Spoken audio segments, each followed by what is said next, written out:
नमस्ते। ज्वार, बाजरा, रागी, ये नाम आजकल हम सब सुन रहे हैं ना।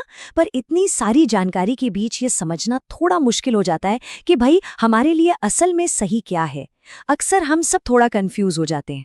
तो आज हम इसी सवाल का जवाब ढूंढने वाले हैं। क्या ज्वार खाना चाहिए या फिर बाजरा या रागी ही सबसे बेस्ट ऑप्शन है?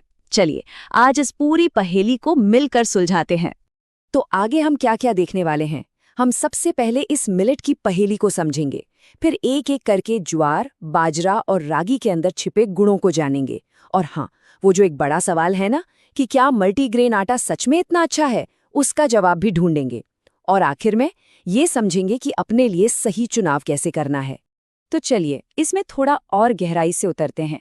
इस मॉडर्न कन्फ्यूजन को दूर करने के लिए हम मदद लेंगे हमारे प्राचीन ज्ञान यानी आयुर्वेद की। अब आयुर्वेद को किसी मुश्किल साइंस की तरह मत देखिए, ये बस खाने को समझने का एक प्रैक्टिकल तरीका है। देखिए, आयुर्वेद का एक बहुत ही सिंपल सा सिद्धांत है। वो ये कि हर खाने की अपनी एक तासीर होती है। कुछ चीजें गर्म होती हैं, कुछ ठंडी, कुछ पचने में हल्की होती हैं तो कुछ भारी। बस यही वो चाबी है जो हमें ये समझने में मदद करेगी कि कौन सा मिलेट किसके लिए बना है। तो शुरुआत करते हैं हमारे पहली मिलेट ज्वार से। इसे हम कह सकते हैं शीतलता का स्रोत। क्यों? क्योंकि इसकी तासीर ठंडी होती है। अगर हम आयुर्वेद के नजरिए से देखें तो ज्वार पचाने में बहुत हल्का यानी लघु होता है। इसकी प्रकृति थोड़ी रूखी यानी रूक्ष है, और जैसा कि मैंने बताया, इसकी तासीर ठंडी यानी शीत है। इन्हीं गुणों की वजह से ये शरीर में बढ़े हुए कफ और पित्त को, मतलब शरीर की गर्मी और भारीपन को कम करने में मदद करता है। तो फिर ज्वार खाना किसे चाहिए?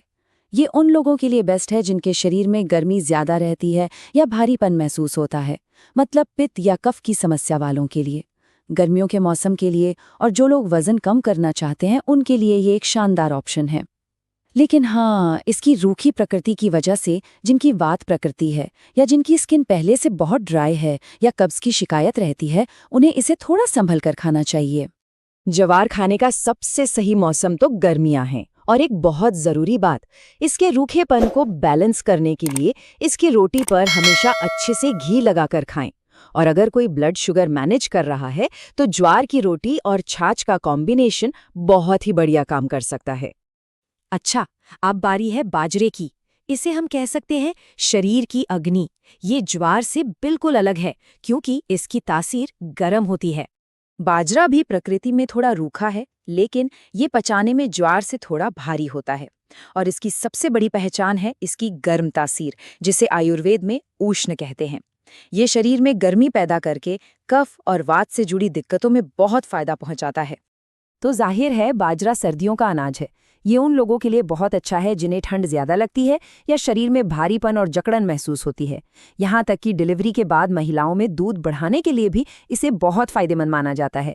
लेकिन जिनकी पित्त प्रकृति है, मतलब जिन्हें एसिडिटी, स्किन रैशेज जैसी गर्मी वाली समस्याएं रहती हैं, उन्हें इससे बचना चाहिए, खासतौर पर गर्मियों में।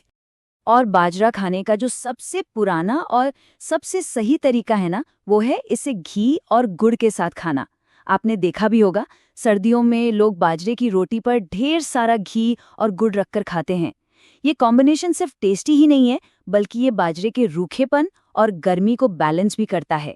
चलिए अब आते हैं हमारे तीसरे मिलेट रागी पर। इसे हम सबका साथी कह सकते हैं। और ऐसा क्यों? क्योंकि ये एक बहुत ही बैलेंस्ड, एक बहुत ही संतुलित अनाज है।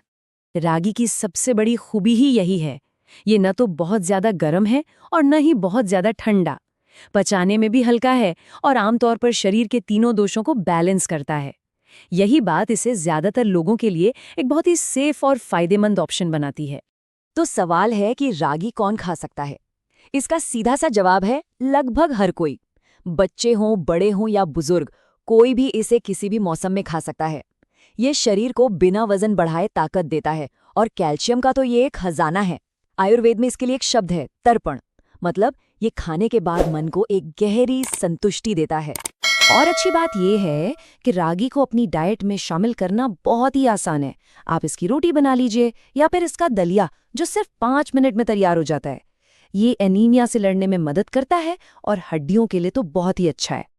अच्छा, अब आते हैं इस बातचीत के सबसे जरूरी हिस्से पर, मल्टीग्रेन आटे का सच।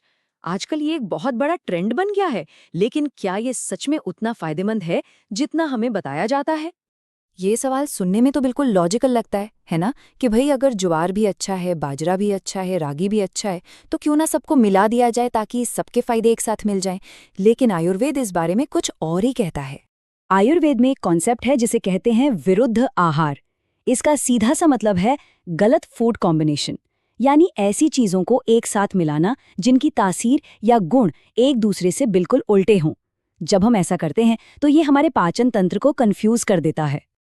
अब इसे ऐसे समझिए, मान लीजिए आपने एक आटे में ठंडी तासीर वाला ज्वार डाल दिया, फिर उसी में गर्म तासीर वाला बाजरा भी मिला दिया और साथ में पचाने में भारी गेहूं भी डाल दिया। ये बिल्कुल वैसा ही है जैसे आपने एक ही कमरे में एसी और हीटर दोनों एक साथ चला दिए हों। अब आपका पाचन तंत्र कंफ्यूज हो जाता है कि उसे करना क्या है, शरीर को ठंडा करना है या गर्म, और इस चक्कर में उस पर बेवजह का बोझ पड़ता है। तो अब सवाल ये उठता है कि सही चुनाव करें तो करें कैसे? इसका जवाब किसी ट्रेंड को फॉलो करने में नहीं, बल्कि अपने शरीर की आवाज सुनने में है। तो अगली बार जब भी कोई अनाज चुने तो बस अपने आप से ये 4 सवाल पूछिए। पहला, बाहर मौसम कैसा है? दूसरा, आपके शरीर की तासीर कैसी है, गर्म, ठंडी या भारी? तीसरा, आपका पाचन कैसा है? और चौथा, आपके घर में, आपकी परंपरा में कौन से अनाज खाए जाते रहे हैं? इन सवालों के जवाब आपको खुद बता देंगे कि आपके लिए गर्मियों में ज्वार, सर्दियों में बाजरा और रागी जैसे संतुलित अनाज कब बेस्ट हैं। तो अंत में सारी बात एक ही सवाल पर आकर रुकती है। किसी भी हेल्थ ट्रेंड को आंख बंद करके फॉलो करने के बजाय क्या हम अपने शरीर के इशारों को सुनने और समझने के लिए तैयार हैं कि उसे असल में किस चीज़ की ज़रूरत है? क्योंकि सही चुनाव आपके अंदर से ही आएगा।